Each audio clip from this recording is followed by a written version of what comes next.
I don't think we're going to see the same level of stock market capitalization to GDP in the United States for a very, Okay. very long time. That'd be my base case. So the level that we reached of over 200%, say Wilshire 5,000 compared to the GDP, I think we've hit a high watermark there that it'd be very hard to beat going forward. Maybe we get near matching it, but I think it'd be very hard to just kind of break past that and go higher. And that's because we had kind of perfect conditions. So we had structurally falling rates for a long time. Then you had central bank accommodation, QE. And then you had the biggest ever, or at least since the 1940s, the biggest ever fiscal injection into the market. And it took a while for that to show up as price inflation. So at first, it just kind of went straight to asset prices. And so I think when you have all those things combined, that was a high watermark. Another way of characterizing that is if you look at the household net worth, U.S. household net worth as a ratio of GDP. Usually that's some low multiple. During the dot-com bubble, you got as high as 4.5. Then it came back down, and then during the subprime mortgage crisis, right before that, the housing bubble, you got back up to around 4.5, and then came back down. And this time we get as high as 6 because we had high house prices, high stock prices, high bond prices. Everything was pretty high, and that level of household net worth of being 6 times GDP, I think again that's a pretty high watermark that's very trouble to match going forward.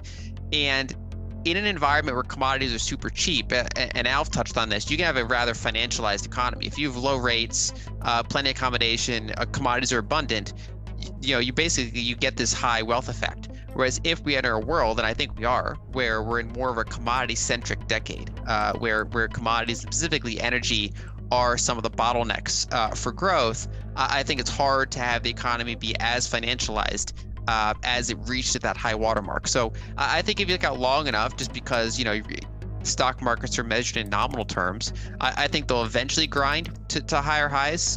Looking at the major indices, I don't really have a strong opinion how long that takes. Again, that partially comes down to policymaker opinions. But I would say that in, say, inflation-adjusted terms or in ratio to GDP terms, I think it's gonna be pretty challenging to really push to higher highs in those metrics. So I think looking at the PMI cycle and its various leading components is an important thing to look at, as well as a shift in Fed policy. But the way that I generally manage a portfolio is more about shifting around the margins rather than like in or out. And so what I mean by that is, for example, when there's evidence of excess in terms of valuations and equity euphoria and high sentiment, and then economic conditions are rolling over, that's when I take some chips off the table. I don't just sell everything and go all to cash and try to time the top, but I pull back on some of my risk. And then if we see a significant decline in a number of asset prices, some more than others, I then start putting some chips back on the table in those things that I think are still long-term attractive, even if I think we might or may not be near a bottom yet. And so, we recently saw kind of a spike in bearish sentiment, so it's natural you're going to get a bear market rally. And rather than try to predict really how far that's going to go, I kind of do that risk on, risk off approach around the margins. But I generally agree that I think that earnings are going to be choppy for a long time, and I think that we're not out of the woods yet in terms of this economic slowdown. I think the Fed is still trying to curtail demand as much as they can. We're seeing a yield curve inversion. We're not seeing accommodative Fed policy, and we don't see the bottom in these various kind of forward-looking indicators. So I would keep an eye on that before taking on more significant risk. So I think we're seeing, there's actually been a number of papers about this. The ECB's written about it as well.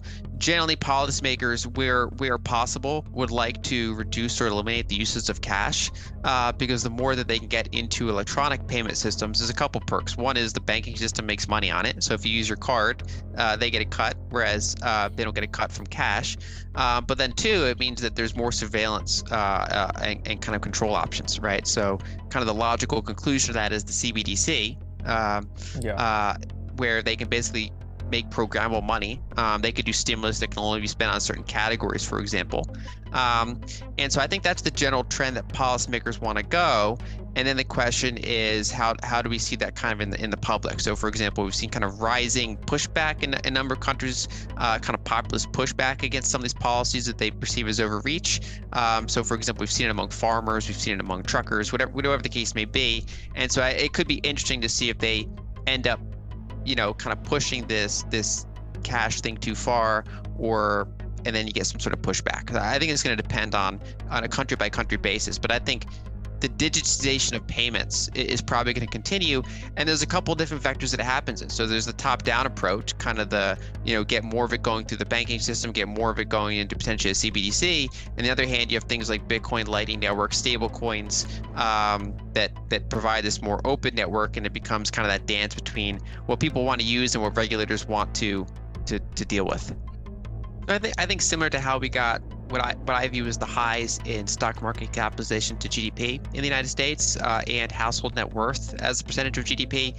I think that generally the household value to median income is also kind of a pretty high watermark. Doesn't mean we can't touch it or stay here for a while, but I think it's harder to keep grinding higher from here, because I think we've already kind of hit the bottom in terms of interest rates and pro-accommodative policy. Now that can, if that comes back down to say 7 or 6, that could mean that house prices fall, or it could mean that house prices chop sideways for a while as nominal incomes, largely due to the inflation component, catch up. And I think that some combination of both could occur. You could have a mild reduction in housing prices and a grinding higher in nominal wages.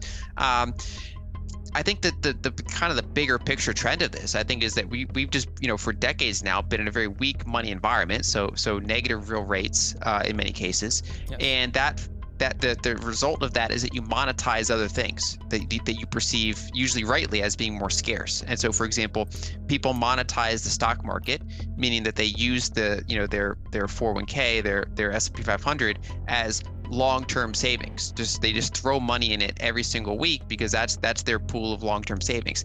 Same thing for real estate, right? So if you perceive money as super weak, you're more likely to buy a second home. You're more likely to pay up for a home because you're using those physical goods as a giant savings battery.